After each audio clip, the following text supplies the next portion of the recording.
व्यक्तीने तमिळनाडूच्या राजकारणामध्ये भारतीय जनता पार्टीला सुगीचे दिवस आणले होते.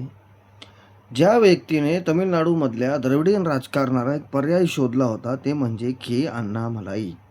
2011च्या बॅचचे कर्नाटक कॅडरचे IPS अधिकारी. 2019ला आपल्या अधिकारी पदाचा त्यांनी राजीनामा दिला आणि 2020ला त्यांनी भारतीय जनता पार्टीमध्ये प्रवेश केला. भाजपने सुद्धा त्यांचा योग्य सन्मान करून त्यांना 2021ला भारतीय जनता पार्टी तमिळनाडूचं अध्यक्ष केलं आणि अण्णामलाई यांनी तमिळनाडूमध्ये भाजप वाढवण्यासाठी प्रचंड मेहनत घेतली. मग त्यांची ती एन मनी मक्कल यात्रा असो किंवा लोकसभेमध्ये 11%चा वोट शेअर.